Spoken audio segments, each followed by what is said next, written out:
7월 14일 금요일 상암동 클래스 시작합니다. 밤사이 전국에 내린 많은 비로 피해가 잇따르고 있습니다. 대전, 광주를 비롯해서 충청과 전라 일부 지역, 또 경북 일부 지역에 호우 경보가 내려져 있습니다. 네, 산사태 위험도 그 어느 때보다 높아진 상태라서 주의가 각별히 필요합니다. 네. 오늘 상암동 클래스 장마 소식부터 자세하게 전해드리겠습니다. 네, 먼저 기상센터 연결해서 날씨 알아보겠습니다. 김민지 기상캐스터, 오늘 비 소식 정리해 주시죠. 네, 현재 강한 비구름대가 발달하면서 전국적으로 많은 비가 내리고 있습니다. 충청과 호남, 경북 북부 내륙은 호우경보가, 그 밖의 지역은 호우주의보가 발효 중입니다. 네, 레이더 영상 보시면 이렇게 붉게 표시된 지역을 중심으로 비가 집중되고 있습니다. 현재는 전북을 중심으로 비가 집중되고 있는데요. 계속해서 강한 비구름대가 유입되면서 시간당 20에서 40mm의 매우 강한 비가 쏟아지고 있습니다. 앞으로 예상되는 강수량은 내일까지 충청과 전북에 300mm 이상, 그 밖에 경북 북부 내륙은 250mm 이상이 예상되고요. 중부지방은 최대 200mm까지 내리겠습니다. 특히 서울을 포함한 경기 북부와 강원 중북부 지역은 오늘 오전까지 시간당 최대 50mm의 비가 퍼붓겠고요. 그 밖의 지역은 모레까지 시간당 최대 80mm, 충청과 전북은 내일 1시간 내에 100mm의 폭우가 퍼붓겠습니다. 비와 함께 바람도 강하게 불어 걱정입니다. 대부분의 해안가와 제주에 강풍주의보가 내려져서요. 초속 15에서 20m 이상의 강한 바람이 예상됩니다. 현재 서울 대구 25도, 창원 26도 보이고 있습니다. 낮 기온은 서울 26도, 전주 28도, 대구 29도 예상됩니다. 정체전선이 계속 활성화되면서 비는 다음 주 중반까지 이어질 전망입니다. 지금까지 날씨 정보 전해드렸고요. 이어서 교통 상황 알아보겠습니다. 한국도로공사 나와주세요. 네, 집중호우로 출근길 곳곳에 사고나 고장차가 이렇게 속출하고 있습니다. 20에서 50%까지 감속해 주시고요. 통제 구간은 없는지도 미리 확인하시기 바랍니다. 네, 먼저 집중호우 관련 작업으로 인한 혼잡 구간인데요. 400번 화성 광주선은 이 토사가 도로 위로 유실되는 사고가 나면서 현재 1차로로만 이동이 가능합니다. 뒤쪽으로 정체도 꽤 길게 이어지고 있고요. 153번 평택 시흥선은 도로 파임 현상 관련 작업을 하면서 송산마도와 남한산 사이 양방향 2차로가 막혀 있습니다. 특히 평택 방향으로는 정체가 7km로 꽤 심하니까 다른 도로로 우회하시기 바랍니다. 앞서 동부간선로는 한때 전면 통제가 됐었기 때문에 구리 일대 상황 궁금하실 것 같은데요. 구리 포천선이 남구리 나들목 부근 진출로 쪽에서 혼잡하고요. 구리에서 도심으로 이동할 수 있는 100번 고속도로도 남양주부터 서하남까지 정체 깁니다. 지금까지 고속도로 교통방송이었습니다. 네, 전국 대부분 지역에 밤사이 비가 많이 내렸습니다. 특히 수도권과 충청 지방에 비가 집중적으로 많이 왔는데요. 일부 도로는 통제된 구간도 있어서 현재 출근길이 걱정입니다. 우선 서울 잠수교에 나가 있는 취재기자 연결해서 그곳 상황 자세하게 알아보겠습니다. 최지우 기자, 지금 비가 내리는 것 같은데 지금 많이 오고 있나요? 네, 밤새 많은 비가 오다가 아침부터는 좀 잦아들었습니다. 서울에 내려졌던 호우주의보는 아침 6시 반경에 해제됐습니다. 새벽 5시경 한강의 지류인 탄천, 서울 대곡교 지점에 홍수주의보가 내려졌었는데요. 지금은 이 홍수주의보도 해제됐습니다. 네, 그렇군요. 그런데 잠수교는 아직도 통제가 되고 있는 것 같아요. 네, 그렇습니다. 잠수교는 수위가 6.2m를 넘으면 사람도 차도 다닐 수가 없습니다. 새벽 4시 50분경 양방향이 전면 통제가 되면서 보시는 것처럼 차도 사람도 다니지 않고 있습니다. 비는 좀 잦아들었지만 팔당댐에서 많은 물을 방류하면서 수위는 계속 오르고 있습니다.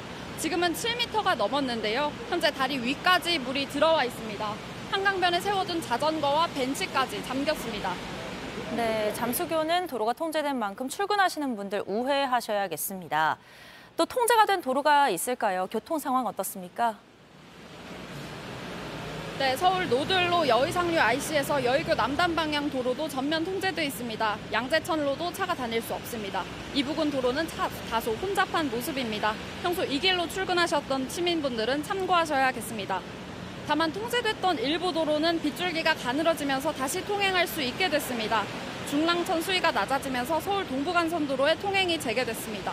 지금까지 서울 잠수교에서 JTBC 최지우입니다. 네, 밤사이 서울 전역에 많은 비가 쏟아지면서 피해도 적지 않았는데요. 주택가 전기가 끊기고 축대가 무너졌습니다. 서울 홍제동에 나가 있는 취재기자 연결해서 피해 상황도 자세하게 들어보겠습니다. 김한수 기자, 새벽 시간 비 때문에 아파트가 정전이 됐다고요? 네, 제 옆으로 보이는 차량 옆에는 전기 불꽃이 튄 자국들이 곳곳에 보입니다.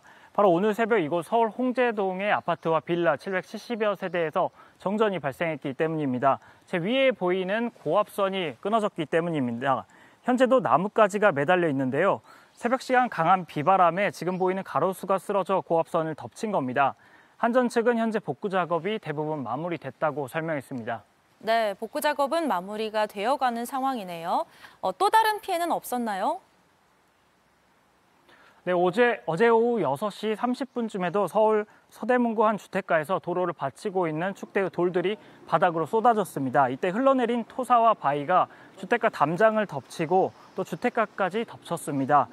근처에 사는 20세대 모두 46명이 급하게 대피했는데 다행히 인명피해는 발생하지 않았습니다. 지자체는 계속된 비로 지반이 약해진 탓으로 보고 있습니다. 추가로 붕괴될 위험이 있는 곳은 통제되고 있습니다. 네, 일단 다행히 인명피해가 없다니까 좀 안심이 됩니다. 밤사이에 비 피해로 주민들이 대피한 곳이 또 있을까요? 네, 오늘 새벽 2시 기준 서울 시내에서만 37가구 78명이 대피했습니다. 반지하 주택에서도 침술 우려에 일부 대피한 것으로 알려졌는데요. 반지하 주택에서는 물막이판을 설치하거나 물이 들어오는 것을 막기 위해 모래주머니를 놓는 모습을 확인할 수 있었습니다. 네, 정부는 재난안전 문자를 통해 반지하 주택이나 지하 상가에 물이 차면 즉시 지상으로 대피하고 또 지하 주차장에 물이 차면 들어가지 말아달라고 당부했습니다. 지금까지 서울 홍제동에서 JTBC 김한수입니다. 네, 이번엔 자세한 지역 상황이 어떤지 살펴볼 텐데요. 취재기자 연결합니다. 이혜선 기자, 경기도에 호우특보가 내려진 만큼 밤사이 비가 많이 내린 걸로 알고 있습니다. 지금 나가 있는 곳이 지난해 폭우로 인명피해가 있었던 곳인데 괜찮았습니까? 네, 밤사이 거세게 퍼붓던 비는 현재 내렸다 그쳤다를 반복하고 있습니다. 지금 제가 가리키는 이곳은 목현천입니다. 평소에는 바닥에 있는 돌이 다 보일 정도로 물이 말라 있었는데 밤사이 비가 퍼부으면서 수위가 높아지고 또 물살도 거세졌습니다. 또 지금 제가 있는 이곳은 한때 버스 정류장이었던 곳이었습니다. 지난해 8월 이 폭우로 이 버스 정류장의 지반이 무너져 내리면서 이곳에 있었던 30대 여성이 하천변에 쓸려져 내려가 숨지는 사고가 있었습니다. 지금 보시다시피 이 버스 정류장은 아직까지도 복구가 안 된 상태인데요. 이렇게 많은 피해를 작년에 겪었던 이곳 주민들은 밤사이 긴장을 했을 수밖에 없었는데 생각보다 큰 피해가 없었기 때문에 다행이다. 이런 반응들을 많이 보이고 있습니다. 네, 그렇군요. 경기 다른 곳의 피해 상황도 좀 전해주시죠. 네, 어제부터 오늘 새벽 6시 남양주에는 195.5mm, 가평에는 179mm의 많은 비가 경기도 전역에 내려졌습니다.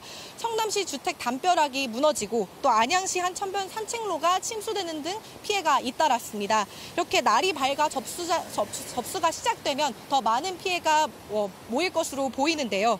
경기 북부는 오늘 오전까지, 경기 남부는 모레까지 많은 비가 예보돼 있습니다.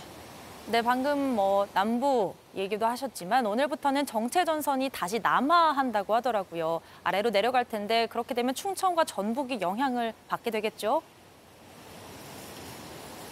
네, 그렇습니다. 충청과 전북은 어제도 비가 꽤 많이 왔습니다.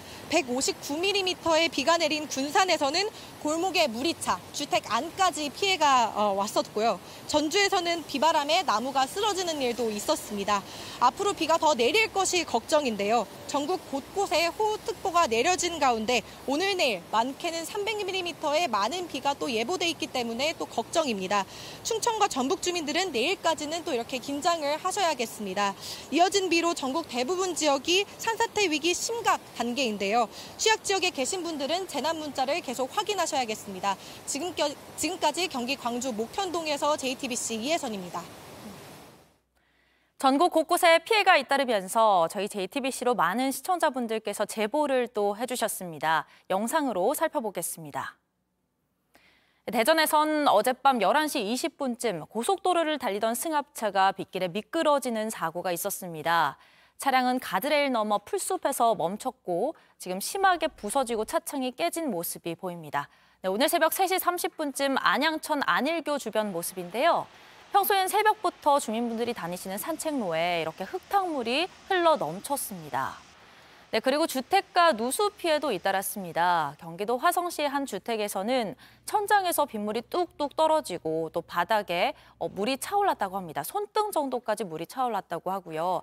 창틀을 수건으로 막는 임시 조치를 이렇게 해놨는데 더 큰 피해가 없기를 바라겠습니다. 윤석열 대통령이 안제이 두다 폴란드 대통령과 정상회담을 하고 우크라이나 재건 협력 양해 각서를 체결했습니다. 대통령실은 우크라이나와 폴란드, 우크라이나의 재건 사업 활성화를 위한 삼각 협력 체계가 완성됐다고 밝혔습니다.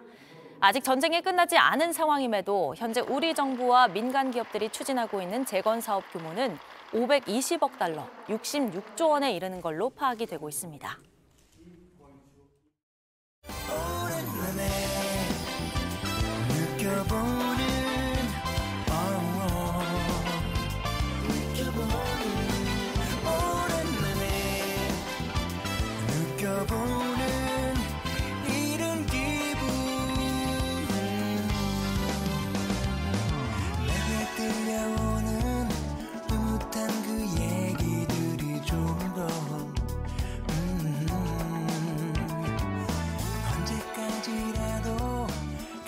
생방송 상암동 클래스, TV뿐만 아니라 유튜브 JTBC 뉴스 채널이나 네이버 뉴스 페이지에서도 실시간으로 함께 보실 수 있습니다.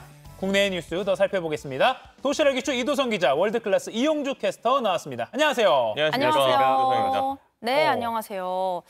지금 비가 계속 오고 있고 다음 주 중반까지 계속된다고 하니까 걱정입니다. 산사태도 위험 수준이라 좀 걱정스럽네요. 네, 맞습니다. 네. 아무쪼록 피해가 없기를 바라는 마음으로 오늘 도시락 이슈 먼저 살펴볼까요? 네, 첫 번째 도시락 열어주시죠. 네, 첫 번째 도시락 가보도록 하겠습니다. 갑니다. 하나, 둘, 셋. 빠밤. 네, 뻔한 거짓말인데요. 이 대한민국 국민이라면 누구나 예외 없이 지켜야 하는 4대 의무가 있습니다. 하나씩 말해볼까요? 상클시청. 맞습니다. 딱 있습니다. 소리야. 근데 헌법에 나와 있는 4대 의무는 따로 있습니다. 네. 이 교육과 근로, 병역, 그리고 바로 납세입니다. 납세 중요하죠, 납세. 네, 이런 의무를 지키지 않고 떡하니 세금을 안 내고 버티는 고액 체납자들이 있었습니다. 영상으로 볼까요? 네, 조사관들이 한 집에 들이닥치고 있습니다. 서울시와 서울세관이 처음으로 합동 가택 수색에 나선 건데요. 현관문을 열어주지 않고 버티던 남성, 결국 이렇게 모습을 드러냈습니다. 세금을 8천만 원 넘게 내지 않았다고 하는데요. 8천만 원이에요, 무려. 현장 상황 보시죠.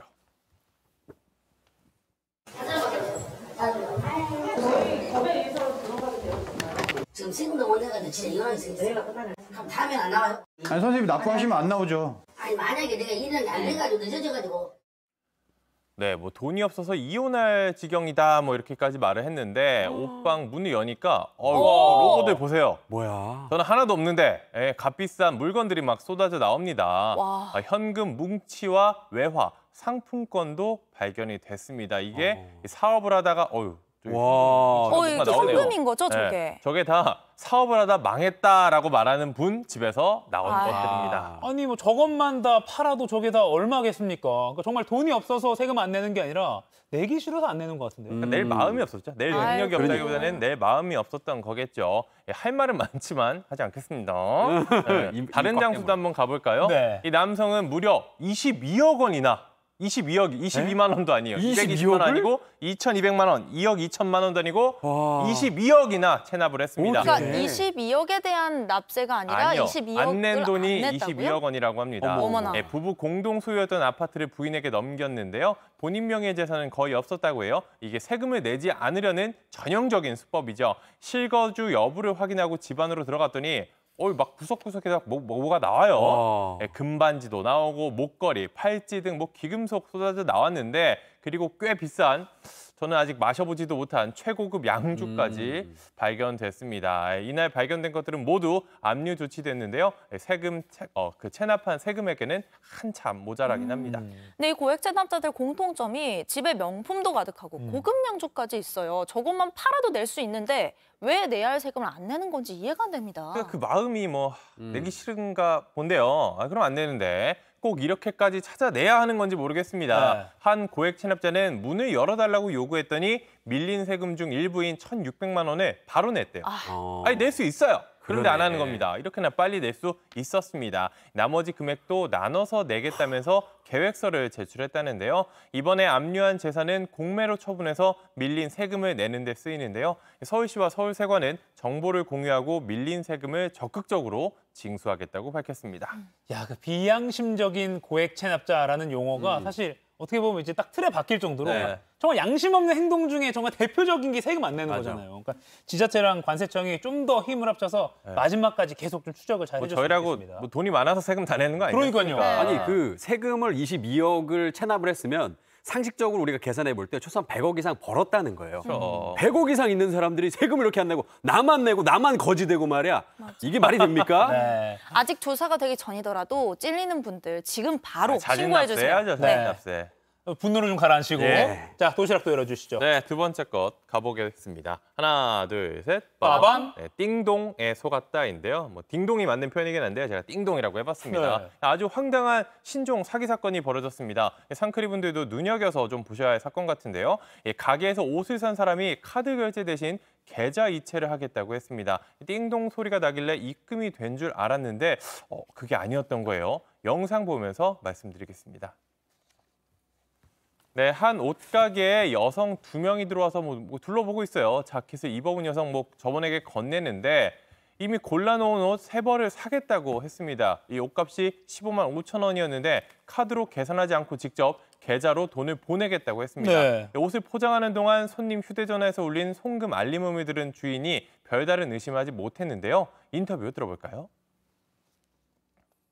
신랑 카드 갖고 썼으면 내 돈을 안 쓸 건데 아깝다. 계좌번호 주세요라고 해서 띵동 소리도 났고 보냈어요 얘기도 했고 당연히 믿었죠. 저 주인분께서 그 띵동 알림 소리를 들었다. 근데 그 사람은 돈을 입금을 안 했다. 어떻게 저게 가능한 건가요? 네, 입금을 다른 사람 계좌로 보냈던 거예요. 속임을 한 거죠. 이 휴대전화 알람이 늦을 때가 있어서 입금 여부를 따로 확인하지 않고 그 손님들을 보냈다고 합니다. 설마 그랬겠어. 믿고 싶었던 거겠죠. 예. 사람 믿어야 되니까요. 뒤늦게 이 사실을 알게 된 주인이 서둘러 따라가 봤는데 30초밖에 되지 않았는데도 그림자조차 보이지 않았다고 합니다. 다시 인터뷰 보시죠. 네. 둘이 웃으면서 하이파이브를 하고 밑으로 내려가더라고요. 진짜 피가 거꾸로 솟죠. 믿지 못하는 게 진짜 사람이라는 거. 그게 정말 속상하더라고요. 네, 사람을 믿지 못하는 게 속상하다고 했는데 나중에 CCTV로 다시 확인해 보니까 처음에는 은행과 계좌번호를 맞게 썼다가 다른 사람 계좌로 바꿔서 돈을 보냈다고 합니다. 곧바로 경찰에 신고를 했지만 아직 현재까지는 잡히지 않았다고 하고요. 단골이 되겠다 이런 말을 하면서 옷값까지 흥정하던 이 여성들은 아예 돈이 늘 생각도 없었던 건가 봅니다. 고객을 믿었던 대가는 결국 이렇게 돌아왔습니다. 아니, 요즘 자영업자분들 참 장사도 안 되고 네. 힘든데 이런 일까지 있으니까 손님을 믿을 수가 없는 상황이 되는 거잖아요. 이런 일 없었으면 좋겠습니다. 이거 경찰이 좀 붙잡아서 처벌을 했으면 좋겠습니다. 자, 다음 도시락 가보죠. 네, 세 번째 도시락도 가보겠습니다. 하나, 둘, 셋. 빠밤. 네, 조작 아니다인데요. 이른바 토요일의 행복, 로또 해보신 적 있으세요? 좋아요. 로또. 매주 삽니다. 사요? 네. 저는 몇 번 해봤는데 이게 5등인가요? 5,000원 당첨밖에 안 돼봤는데 되게 힘든 것 같아요. 예. 그런데 지난 3월에 이 추첨한 로또 1057회에서 이 당첨 번호 5개와 보너스 번호가 일치한 2등입니다. 2등이 전국에서 664게임이나 나왔습니다. 상당히 많죠. 그리고 이 중에 103건이 서울의 한 판매점에서 나왔다고 해서 조작 의혹이 불거졌습니다. 조작 의혹은 사실은 계속 있어요. 음모론처럼 조작됐다. 근데 로또라는 게 상식적으로 생각해 보면 숫자 44개, 5개 중에서 6개 맞춰야 된다. 네. 그러면은 이게 814만 분의 1의 확률로 1등 당첨이 되는 건데 2등이라고 해도 그 당첨 가능성이 0.00007%라고 하더라고요. 0이 4개, 이게 이런 확률이 이렇게 많이 당첨이 될 수 있나? 솔직히 조작 아니야? 이런 의심이 들긴 합니다. 솔직히. 저도 의심스러워요. 저도 좀 이런 일이 어떻게 가능하지 싶었는데 이 지난해 6월에는 1등이 50게임이나 나와서 이때도 조작 논란이 일었습니다. 50장이나 1등이 된 거예요. 그 이후 의혹을 해소하기 위해서 기획재정부 복권위원회가 한국정보통신기술협회와 서울대 통계연구소에 연구 용역을 의뢰했습니다. 이게 의혹이 맞는지 확인해달라는 거죠. 그런데 이 결론, 조작은 불가능하다라고 나왔습니다. 일단 복권 시스템을 조작해서 낙첨을 당첨으로 바꾸거나 실물 티켓을 위조해서 당첨금을 수령할 수는 없다고 했습니다. 구조적으로 어렵다는 건데요. 네. 추첨기를 조작해서 당첨 번호를 선정할 수도 없고요. 시스템상 그렇습니다. 그리고 위변 조작 방지 장치가 마련돼 있고 로또의 신뢰성을 저해할 만한 위험 요소는 전혀 없다고 판단했다고 합니다. 그럼 지금 1등이 50건이 나오고 2등이 664건이 나온 게 실제로 말이 된다, 가능한 일이다라는 거예요? 그러니까 결론이 그래요. 이게 가능하다고 합니다.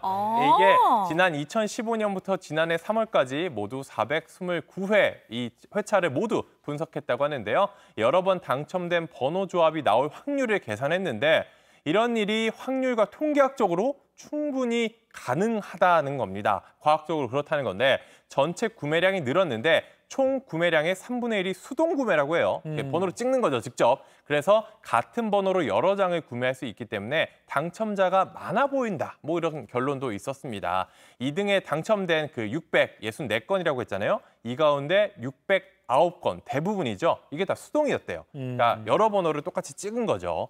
해외에서도 비슷한 경우가 있었는데요. 영국에서는 2016년에 무려 1등에 4,000명이 넘게 당첨된 적이 있었고 필리핀에서도 지난해 1등만 433명이 나온 경험이 있다고 합니다. 해외 사례까지 있고 서울대 통계연구소가 연구 용역을 한 게 있으니까 뭐 믿어야겠지만 여러분은 어떻게 생각하십니까? 여전히 불신하는 분들도 있을 것 같긴 합니다. 확률이 이렇게 높은데 나만 안 된다고? 그러니까 이런 생각을 하시는 분들이 계실 것 같아요. 하지만 일단은 연구 용역 자체는 가능한 일이라고 나왔습니다. 여기까지 정리하겠습니다. 자, 그럼 바로 월드클래스로 넘어가 보겠습니다. 네, 이영주 캐스터.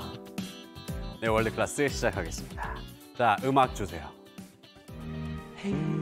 자, 지금 들리는 음악 아십니까? 요거죠, 요거. 이렇게 위조 지폐를 이렇게 불태우는 장면이 이렇게 떠오르는데요. 자, 아직 안 보신 분들은 있어도 한 번만 보신 분은 없다는 그 영화 영웅 본색의 주제곡입니다. 네. 1980년대 홍콩 영화의 전성기를 이끌면서 느와르 이 열풍을 이끌었던 주인공 우리에겐 주윤발 이름으로 친숙한 우리의 따거 저우룬파 씨가 혼수 상태에 빠졌다는 소식이 들어와 충격적입니다. 홍콩 현지 매체 등에 따르면 지난 6일 주윤발이 코로나19로 인한 건강 악화로 뇌졸중을 일으키며 혼수 상태에 빠졌다고 전했습니다. 올해로 68살인 주윤발은 얼마 전만 해도 자신의 최신 영화 벌규 아두신을 홍보하면서 건강한 모습으로 많은 팬들과 만났는데 지난 4일 코로나19 확진 판정을 받으며 모든 일정을 접었다고 합니다. 주윤발은 영화 영웅 본색 아까 그거 말고도 사실은 뭐 첩혈상웅 그리고 행사인가요? 네. 잘 모르죠. 동행사해. 그거예요? 무쌍. 네. 그러니까 저는 사실 영웅 본색만 알고 다른 거 잘 모르긴 하는데 엄청 사랑 많이 받았잖아요. 그리고 8, 90년대 장국영 배우와 함께 뭐 이렇게 홍콩 영화 전성기 이끌었잖아요. 네, 그렇죠. 뭐 캐리비안 해적에도 나오셨고요. 자, 2018년에는 한국 돈으로 약 8,100억 원에 이르는 전 재산을 사회에 환원해서 큰 화제를 모으기도 했는데요. 훌훌 털고 다시 건강한 모습으로 우리 따거 다시 만날 수 있었으면 좋겠습니다. 네, 맞습니다. 저는 개인적으로 대학 다닐 때 이분이 나온 영화를 공부를 했었는데 하루빨리 쾌차하셨으면 좋겠습니다. 네. 다음 소식 이어가 주시죠. 예, 대만에 이어서 다음 대만으로 가보겠습니다. 네. 자, 대만 시내에서 20대 여성을 향해서 흉기 난동을 부린 남성을 요리용 국자와 여행 캐리어 선풍기로 제압해서 화제가 되고 있습니다. 영상 함께 보시죠. 자, 파란색 옷을 입은 남성이 지금 손에 흉기를 들고 있는 이 범인이에요. 그리고 뒤에서 지금 국자로 흉기를 떨어뜨리고 있습니다. 자, 그리고 다른 남성이 여행용 캐리어로 이 디펜스를 하면서 가방 막 내리치고요. 또 뒤이어서 또 다른 남성이 선풍기 그리고 세막대기로 범인과 지금 혈투를 벌이고 있습니다.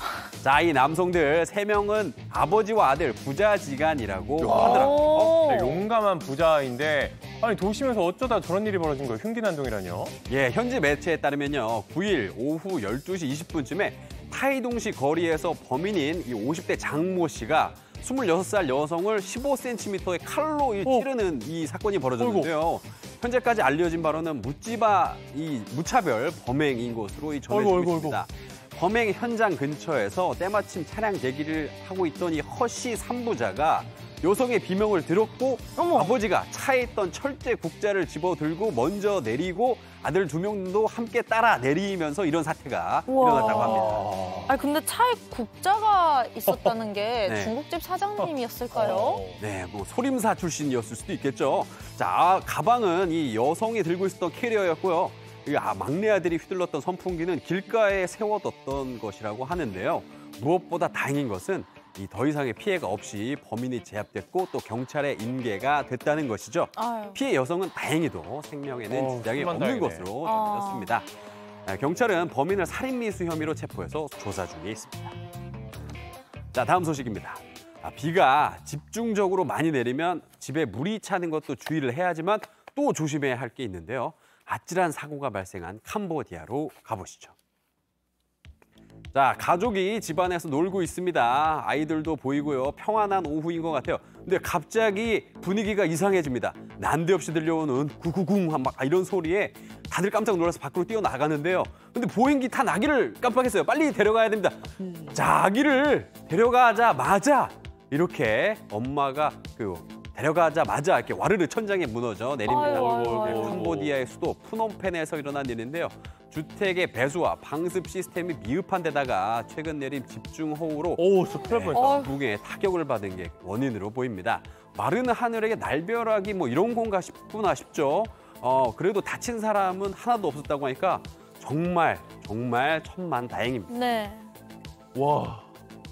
자, 이번에 너무 예쁜 새 한 마리 보면서 놀란 마음 진정해 볼까요? 지금 새가 한 마리 찾아와서 동화처럼요. 과자 좀 떼어서 나눠줬거든요. 그랬더니만은 지금 새가 복사가 됐어요. 때로 불어났습니다. 자, 차별 말고 지금 나도 좀 달라고 요구하는 눈빛이 지금 따가울 정도입니다. 자, 이 새는 똑똑하기로 유명한 코카투 앵무새입니다. 호주와 뉴기니 섬에서 많이 사는 친구인데요. 지능이 7살 어린이 수준이라고 해요. 먹을 걸 찾는다고 막 사람 냉장고도 뒤지고요. 거리 쓰레기통도 뒤지고 막 굉장히 지능이 높은데 그래서 호주에서는 갱스터 새라고 부르고 있습니다. 생긴 건 예쁘장하고 귀여운데 별명이 건달새라니 조금 의외죠. 부리도 꽤 강해서 방충망도 막 뜯고 들어온다고 하니까 우리나라 비둘기는 이 코카투에 비하면 약간 순한 천사들이 아닌가 그런 생각이 들 정도입니다. 네, 그러네요. 자, 영화처럼 관광도 가는 시대가 됐지만은 아직도 알아내야 될 것이 너무도 많은 그곳, 바로 우주에서 이 놀라운 광경이 포착됐습니다. 빨갛게 불타는 태양 표면으로 불 소용돌이가 일렁이는 모습이 굉장히 장관인데요. 포르투갈의 천문 사진 작가가 공개한 태양 토네이도입니다. 그는 지난 4월 20일 태양의 활동이 심상치 않은 걸 발견하고요. 곧장 태양 망원경을 챙겨서 촬영에 들어갔다 그래요. 약 2시간 동안 300장 가까이 사진을 찍었는데 이를 연결해서 이렇게 놀라운 영상을 완성했습니다. 태양 토네이도는 태양의 대기권에서 발생하는 거대한 회오리바람 형태의 플라즈마인데요. 형태는 지구의 토네이도와 비슷하지만 크기는 지구의 수십 배에 달합니다. 이렇게 엄청난 걸 눈앞에서 보듯이 생생히 담아냈다니 정말 놀랍지 않습니까? 네. 만약 이 사진 작가와 만날 수 있다면 어떻게 찍었는지, 그 망원경은 어떻게 생겼는지 너무 물어보고 싶고요. 또 이렇게 다 같이 보자고 공유해줘서 고맙다는 말 전하고 싶습니다. 지금까지 월드클래스였습니다.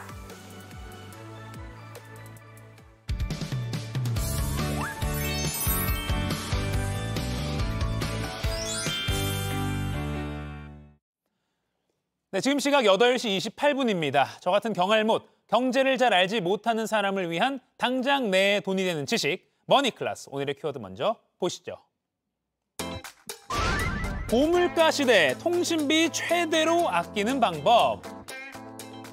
삼계탕 2만 원 시대, 수박 한 통 3만 원 시대. 이런 고물가 시대엔 한 푼이라도 아끼는 게 생존 전략이죠. 하지만 월세, 대출이자, 보험료, 관리비, 통신비 이런 매달 나가는 고정 지출은 아무래도 확 줄이기 어렵습니다.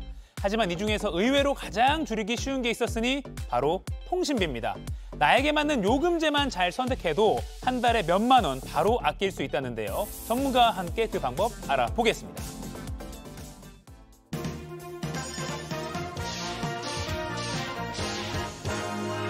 부자 되는 기념 쏙쏙 알려주는 손희의 금융 크리에이터와 얘기 나눠보겠습니다. 안녕하세요. 안녕하세요. 일단 기존의 그 통신 3사라고 하잖아요. SKT, KT, 그리고 LG U+. 요거 말고 이제 저렴한 요금제가 강점인 이 알뜰폰. 이거 요새 이미지가 많이 바뀌고 있어요. 예전에 뭐 효도폰 이랬는데 많이 가입하고 있죠? 네, 맞습니다. 알뜰폰 2011년도에 처음으로 등장을 했었습니다. 네. 방금 말씀 주신 것처럼 SKT, KT 그리고 LG U+의 통신망을 빌려서 사용을 하는 방식입니다. 네. 빌려서 동일한 통신망을 이용을 하는 거다 보니까 통화 품질이나 데이터의 속도 등은 거의 똑같습니다. 네. 하지만 우리가 빌려서 이용하고 고객이 직접 가입을 하는 등등의 특징 때문에 우리는 저렴한 요금을 내가면서 사용을 할 수 있는 거고요. 네. 이러한 특징 때문에 약정 기간도 없고요. 그리고 위약금도 없다라는 것이 특징입니다. 반면에 우리는 저렴한 통신료를 내면서 사용을 할 수 있는 거고요. 네. 말씀 주신 것처럼 불과 몇 년 전까지만 해도 데이터 사용하지 않으시는, 거의 사용하지 않으시는 부모님을 대상으로 우리가 효도폰처럼 이렇게 알뜰폰을 가입을 해드렸지만 네. 요즘은 MZ세대가 자체적으로, 자발적으로 이렇게 알뜰폰으로 대거 이동을 하고 있어요. 알뜰폰을 가입하는 거는 대부분 유심 요금제를 많이들 이용을 하는 건데요. 예. 그러니까 쉽게 얘기해서 휴대폰은 자급제나 혹은 중고폰 등을 활용해가지고 본인이 알아서 마련을 하는 거고 이 알뜰폰 가입자에게는 요금제만 가입을 해서 사용을 하는 겁니다. 알뜰폰 가입자들도 그러니까 이 영업체들도 많은 고객들을 유치를 해야 되는 거잖아요. 그렇다 보니까 요즘에는 영원 요금제라고 해서 한동안은 요금을 내지 않는 그런 이벤트들도 많이 진행을 하고 있더라고요. 근데 사실 알뜰폰 업체만 해도 꽤 많아가지고 네. 이거 뭐 대체 어떤 거에 가입을 해야 되나 예. 좀 고민이 될 때가 많습니다. 이럴 때는 알뜰폰 포털 사이트들, 비교 사이트들이 몇 가지 있으니까 예. 뭐 예를 들어서 알뜰폰 허브라든지 모요 등의 사이트들을 활용을 하시면 되는데요. 네. 나는 데이터를 얼마 정도 쓸 것인지 그리고 빌려 쓰는 통신망은 SKT, KT, LG U+ 중에서 어느 것을 사용할 것인지 네. 통화는 무제한을 원하는지 문자는 어느 정도를 원하는지 이런 거를 검색을 해서 넣으시면 나 적정한 것을 추천을 해준다라고 합니다. 그러니까 내가 뭐 데이터 많이 안 쓰고 뭐 주로 집이랑 뭐 직장에 있는데 여기가 다 와이파이가 된다. 그럼 데이터를 조금 쓰는 요금제를 할 수도 있는 거고. 그렇죠. 그렇게 하면 되는 네. 거군요. 자, 근데 뭐 제가 편견일 수도 있는데 기존 대형 통신 3사에 비해서 알뜰폰이 뭐 혜택이 좀 안 좋은 게 있다. 이런 뭐 이야기도 있고. 그럼 뭐 얼마나 저렴한지도 사실 잘 모르겠거든요. 이거 좀 짚어주세요. 네, 사실 우리가 요즘에 휴대폰 쓰시는 분들 대부분이 다른 것보다도 데이터가 좀 가장 중요하시잖아요. 네. 그렇다 보니까 데이터를 한번 비교를 해봤습니다. SK텔레콤, KT 그리고 LG U+랑 비교를 해봤을 때 네. 우리가 약 40% 정도 가격이 요금제가 저렴하다라는 데이터를 얻을 수가 있었습니다. 네. 우리가 5G 중간 요금제 기준으로 KT는 50GB가 63,000원, 그리고 70GB가 65,000원 정도였습니다. 그런데 KT M-모바일과 KT 스카이라이프가 통신망을 빌려서 사용하는 알뜰폰 업체들이거든요. 네. 동일한 요금제를 보면 50GB는 이 M-모바일과 스카이라이프는 37,900원. 그리고 70GB는 39,100원이잖아요. 우리가 의무 가입을 하는 대신에 할인을 받는 25% 정도 할인을 받는 선택 약정을 적용한다라고 네. 가정을 하더라도 20% 정도 저렴하다라는 결과값이 나오는 거니까 예. 확실히 저렴하기는 합니다. 네, 근데 단점도 있죠. 있습니다. 네. 물론 있습니다. 그러니까 예를 들어서 우리가 통신 3사 같은 경우에는 통신사 할인 우리도 많이 전해드렸었지만 뭐 빵집 같은 데서. 맞습니다. 네. 할인 포인트 적용받는 거 불가능하고요. 결합 할인이라든지 가족 할인을 받는 것도 불가능합니다. 그런 것들을 다 빼는 대신에 저렴하게 혜택을 제공을 하는 거니까요. 네. 그리고 아무래도 이제 메인 통신 3사보다는 규모가 조금 작기 때문에 우리가 이제 상담원들의 규모 수들이 차이가 날 수밖에 없습니다. 네. 그렇기 때문에 AS 등의 상담에서 어려움이 있는 것은 사실이고요. 그리고 또 정확하게 비교를 하자면 무조건 싸다라고 볼 수도 없는 것이 뭐 가족 할인이라든지 결합 할인들을 적용을 받으면 메인 통신 3사가 저렴한 경우도 종종 있다고 해요. 네. 그래서 알뜰폰이 무조건 저렴하다라고 묻고 따지지도 않고 가입을 하기보다는 좀 명확하게 비교를 해보시는 게 좋을 것 같습니다. 아, 뭐 가족끼리 대형 통신 3사 중에 뭐 어떤 데는 같은 통신을 쓰면 뭐 결합 할인 이런 게 있으니까 그런 게 아닌 경우 그리고 뭐 멤버십 같은 거 많이 안 쓰는 경우에는 네. 알뜰폰 선택하면 좋겠네요. 네. 아까 이제 알뜰폰 업체들도 많아지면서 뭐 영원 요금제까지 나온다고도 했는데 네. 그만큼 뭐 이제 업체가 많이 생기면서 우체국에서도 이걸 가입할 수 있어요? 맞아요. 그러니까 금융권에서 알뜰폰의 사업자들로 빠르게 좀 뛰어든 건데요. 네. 이 금융권에서 특히나 2019년에 KB국민은행에서는 리브엠이라는 자체 알뜰폰 브랜드를 출시를 했습니다. 네. 그래서 다양한 요금제를 내놨는데요. 이 대표 상품 LTE 무제한을 한번 살펴보면요. 네. 11GB까지 데이터를 제공을 합니다. 와. 그리고 하루 기준으로는 2GB까지 사용을 할 수 있는 거고요. 요금제 자체는 우리가 11GB 기준으로 34,300원인데 만약에 국민은행을 기존에도 이용을 했어요. 네. 그래서 이용 실적이 있습니다. 그러면 할인을 받아가지고 2만 원대까지 요금이 내려가는 경우도 있더라고요. 그러니까 뭐 예를 들어서 주거래 통장으로 하면서 많이 쓰면 통신 요금을 깎아주는 거군요. 맞습니다.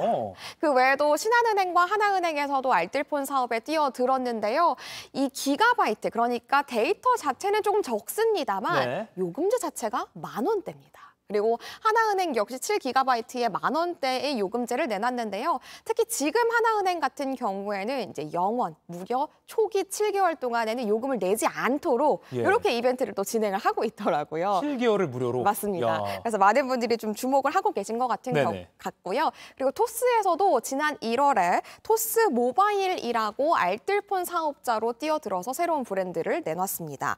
이 토스 모바일의 알뜰폰 요금제 최고가 59,800원입니다. 네. 그런데 이 금액만 좀 들으시면 이게 과연 알뜰폰인가? 그렇게 싸지 않은데요? 맞습니다. 저렴하지 않은데 라는 생각이 들지만 이 토스 모바일에서 다양한 혜택을 좀 내놨는데요. 가장 주목을 할 만한 게 만약에 내가 제공하는 데이터 대비 데이터를 좀 많이 덜 썼다 네. 라고 하면은 덜 쓴 것에 대해서 캐시백, 그러니까 즉 돈으로 다시 돌려준다라고 합니다. 네. 그리고 토스에서도 간편 결제를 또 내놨잖아요. 이 간편 결제를 이용을 한다면, 토스페이를 사용을 한다면 사용 금액의 또 10%를 우리가 이 요금으로써 돌려준다라고 하니까 네. 다양한 특징이 있어가지고 나에게 맞는 알뜰폰 브랜드를 선택을 해서 사용을 하면 될 것 같아요. 은행은 주로 거래를 많이 하면 좀 싸게 해주는 뭐 그런 게 좀 있네요. 네. 요금제를. 맞습니다. 알겠습니다. 그럼 이렇게 알뜰폰 요금제가 뭔가 경쟁이 치열해지면서 혜택이 많아지니까 기존의 통신 3사도 약간 긴장을 하지 않을 수 없을 것 같은데 네. 기존 대형 이 3사 여기 뭐 좋은 거 없습니까? 대형 3사가 특히나 좀 주목을 하고 긴장을 하는 부분이 예. 앞서서 우리가 기존에는 좀 휴대폰 기준이었는데 요즘 MZ세대가 많이 이동했다라고 했잖아요. 네. 아무래도 알뜰폰을 현재 이용하시는 분들의 70%가량이 MZ세대다 보니까 네. 이 MZ세대를 공략하기 위해서 차별화된 요금제를 많이 내놓고 있습니다. 특히나 청년 전용, 청년들에게 혜택을 주는 요금제를 대거 내놨거든요. 네. 그래서 그걸 우리가 SKT, KT, LG U+ 비교를 좀 한번 해보려고 합니다. 네. SKT에서는 영청년 요금제라는 요금제를 내놨습니다. 만 19세에서 34세가 혜택을 볼 수 있는 거고요. 네. 기본 데이터에 무려 50%의 혜택을 더 줍니다. 얹어주겠다라는 건데 이 말인즉슨 같은 돈을 내더라도 일반 요금제에 비해서 청년 요금제를 쓰시는 분들은 더 많은 혜택, 데이터를 쓸 수 있다라는 거고요. 예. 커피 할인 쿠폰, 영화 관람권 등의 혜택을 주는데 이제 최대 50%까지 할인을 받을 수 있기 때문에 주목을 받고 있습니다. 네. KT에서도 와이덤 요금제, 청년 전용 요금제를 내놨는데 만 29세까지 혜택 받으실 수 있고요. 기본 데이터를 2배까지 제공을 하고 그리고 최근에 MZ들은 또 OTT 많이 이용을 하시잖아요. 그래서 티빙 구독료를 50%까지 또 할인을 해준다라고 합니다. LG U+에서는 유스 청년 요금제를 내놨는데 네. 동일하게 만 29세까지 혜택 받을 수 있고요. 요것 역시 데이터를 얹어주고 음료 쿠폰, 영화 관람권 그리고 숙박권까지 또 혜택이 있더라고요. 네. 요 부분 차별점이 있어가지고 많이들 재밌어하고 이용을 하신다고 합니다. 그렇군요. 뭐 요즘 MZ세대가 많이 이용한다고 하는데 또 직장에서 쓰는 전화와 뭐 개인적으로 쓰는 전화를 좀 분리하고 싶으신 분들도 그 세컨폰을 알뜰폰으로 많이 가입하더라고요. 네. 이런 것도 좀 잘 살펴보면 좋겠습니다. 맞습니다. 지금까지 머니클래스 손희의 금융 크리에이터였습니다. 고맙습니다. 감사합니다.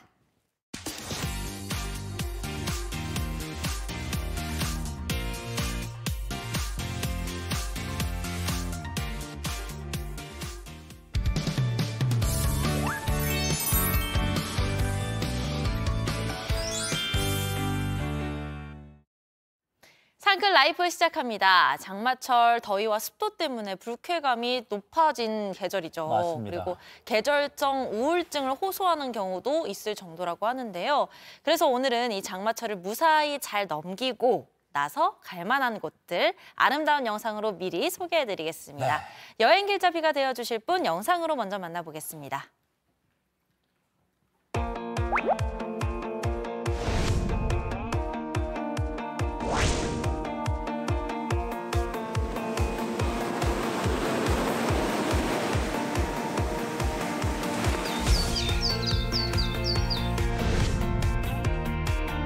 지금부터 저와 함께 떠나보실까요?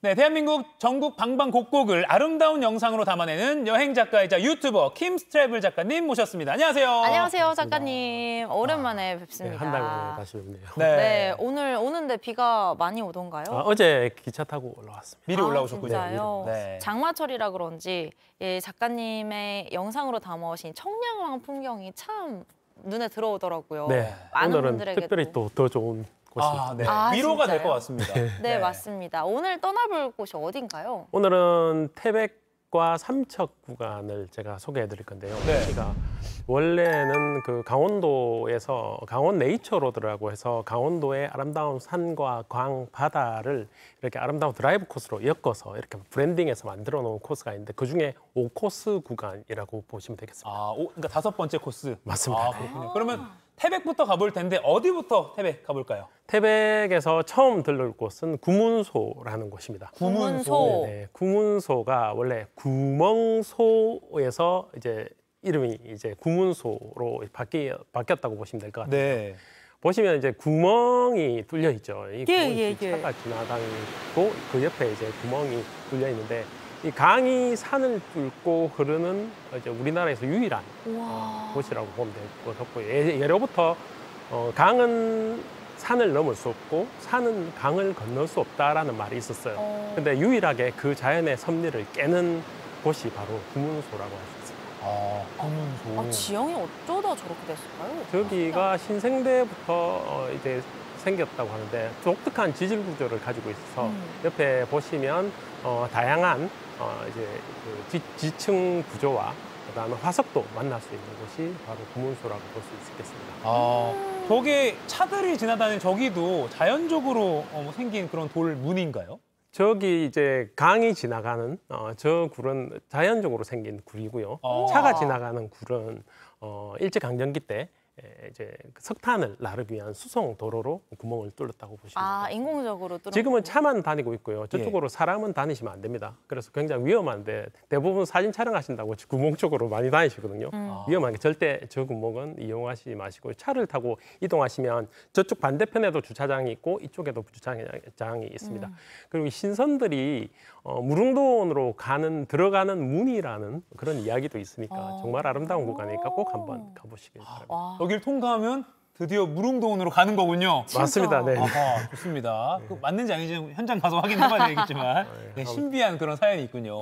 그리고 태백으로 갔다면 여기는 꼭 가야 된다. 추천해 주실 곳이 있다면서요? 제가 첫 번째로는 구문소를 손꼽았는데 두 번째로는 황지연못. 저기가 이제 낙동강의 발원지고요. 낙동강이 저기서부터 시작해서 저기 3개의 연못이 있는데 상지, 중지, 하지라고 하는데요.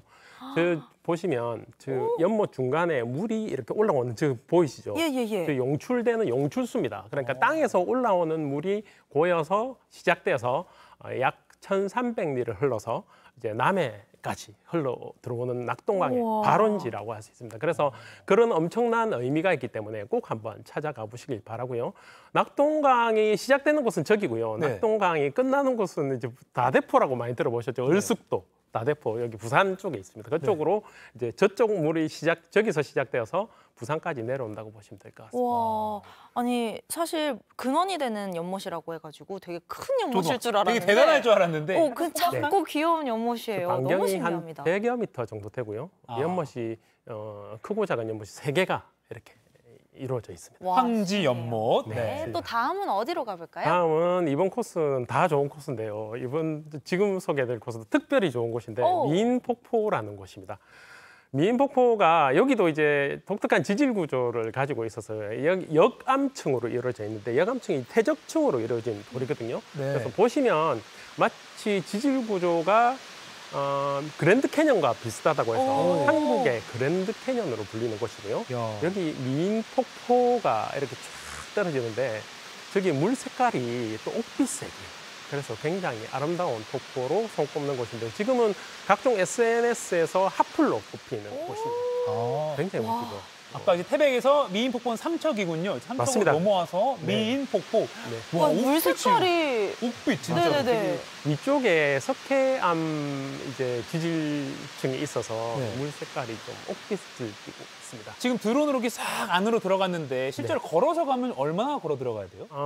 여기 이제 입구에 절이 하나 있는데요. 예. 이 절까지 절 입구에 주차장이 있는데 주차장에서부터 차를 세워 두시면 대략 한 15분에서 20분 정도 내리막으로 이루어져 있는데 내려갈 때는 크게 문제가 없으시겠지만 올라올 때는 거의 죽음입니다. 굉장히 힘듭니다. 시종일관 오르막길이기 때문에 그렇습니다. 저기 통리 협곡에 위치해 있는 폭포인데요. 예전에 남편을 일찍 잃은 미인 한 분이 시리에 빠져서 저기에서 이제 떨어져서 이제 후신했다는 그런 이야기가 있어서 미인폭포라고 불린다고 합니다. 우와, 진짜 멋있다. 삼척의 미인폭포, 저 옥빛 저 물을 만나볼 수 있는 것 같고요. 맞습니다. 지금까지 이제 깊은 산속이었는데요. 네네네. 넓은 바닷가도 추천해 준다면서요?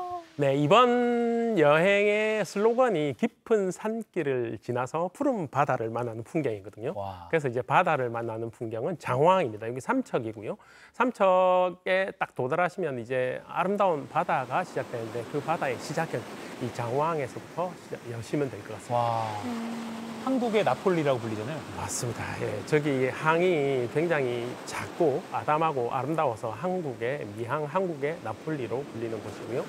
저기는 여름에 가시면 이제 스노클링 성지로도 유명합니다. 굉장히 지금은 이제 철이 좀 스노클링 하는 철에 제가 찾아가서 촬영하지 않았기 때문에 지금은 사람은 없지만 아마 7월 달부터 가시면 굉장히 스노클링 하시러 오시는 분들이 많으실 거예요. 여기는 괭이 갈매기 서식지이기도 하고요. 여기가 전망대거든요. 장황 전망대. 전망대 위에 올라가시면 저기 장황 전망대가 바로 괭이 갈매기 서식지라서 바로 눈앞에서 한 1m, 2m 앞에서 괭이 갈매기들이 알을 품고 있는 모습들을 직접 눈으로 동물원이 아닌 실제에서 직접 보실 수 있는 그런 독특한 곳이라고 보시면 되겠습니다. 와, 갈매기 울음소리도 들리고 너무 좋습니다. 또 삼척에 이 푸른 바다와 기암절경을 만나는 아주 멋진 해안 도로도 있다고요. 네, 맞습니다. 여기가 말굽제라는 곳이 있는데요. 그 길을 지나서 해안도로를 달리게 되는데 이 말굽제가 예전에 여기 기가 센 곳이라서 여기 다음 나올 거는데 지금 나오는 장면은 초곡용굴 촛대바위라는 곳입니다. 초곡용굴 촛대바위. 네, 맞습니다. 여기는 원래는 이제 저 길이 없었어요. 촛대바위 길이 없었는데 2019년도에 새로 만들었어요. 여기 원래 예전에 군사지역이라서 사람이 접근할 수 없었기 때문에 이 동네 분들 중에 이제 귀한 손님이 오시면 배를 타고 가서 관람을 할 수 있는 곳이었는데요.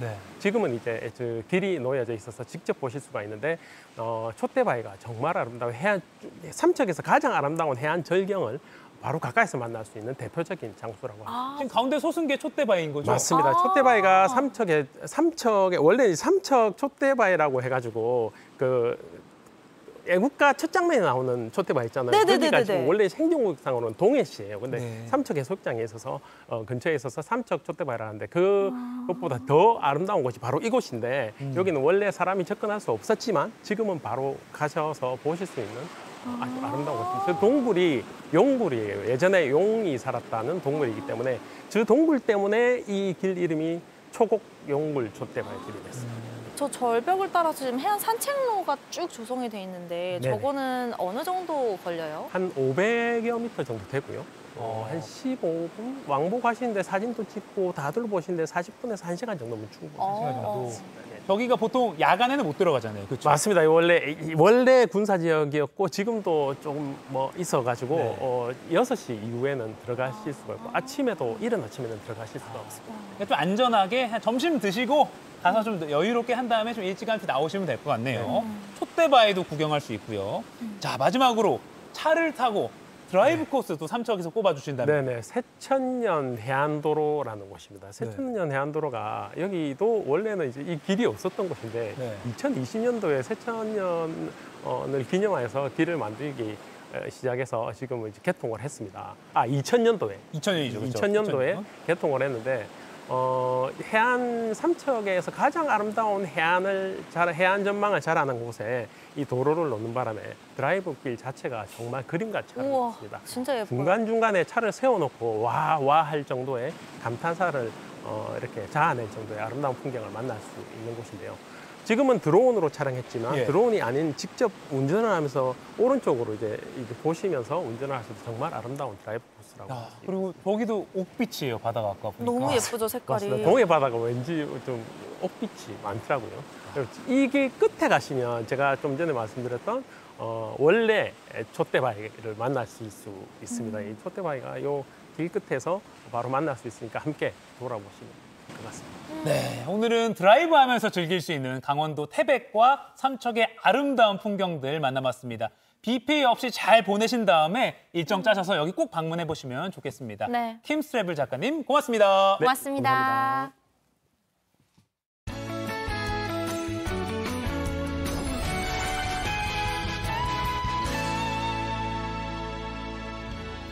현재 강한 비구름대가 발달하면서 전국적으로 많은 비가 내리고 있습니다. 충청과 호남, 경북 북부 내륙은 호우경보가, 그 밖의 지역은 호우주의보가 발효 중입니다. 레이더 영상 보시면 이렇게 붉게 표시된 지역을 중심으로 비가 집중되고 있습니다. 현재는 충북과 전북에 비구름대가 계속해서 강하게 유입되면서 시간당 20에서 40mm의 매우 강한 비가 쏟아지고 있습니다. 앞으로 예상되는 강수량은 내일까지 충청과 전북에 300mm 이상, 경북 북부 내륙은 250mm 이상이 예상되고요. 그 밖에 중부지방은 최대 200mm의 비가 이어지겠습니다. 특히 서울을 포함한 경기 북부와 강원 중북부 지역은 오늘 오전까지 시간당 최대 50mm의 비가 퍼붓겠고요. 그 밖의 지역은 모레까지 시간당 최대 80mm, 충청과 전북은 내일 1시간 내에 100mm에 달하는 폭우가 퍼붓겠습니다. 비와 함께 바람도 강하게 불어 걱정입니다. 대부분의 해안가와 제주에 강풍주의보가 내려져서요. 수속 15에서 20m 이상의 강한 바람이 예상됩니다. 자세한 지역별 현재 기온 보시면 현재 서울, 청주 25도, 대구 24도 보이고 있습니다. 낮 기온은 서울 26도, 전주 28도, 대구 29도까지 오르겠습니다. 정체전선이 계속 활성화되면서 비는 다음 주 중반까지 길게 이어질 전망입니다. 날씨였습니다.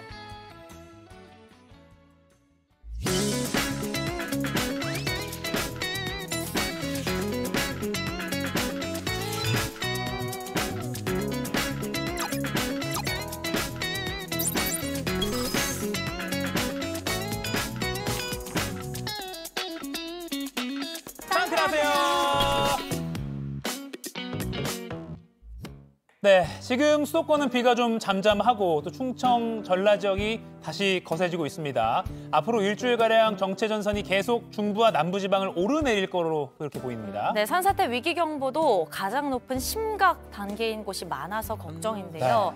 폭우나 산사태, 강풍 피해 없도록 계속해서 비 소식 잘 보셔야겠습니다. 네, 그리고 다음 주부터는 상암도 클래스 변화가 생깁니다. 가까이 오시죠.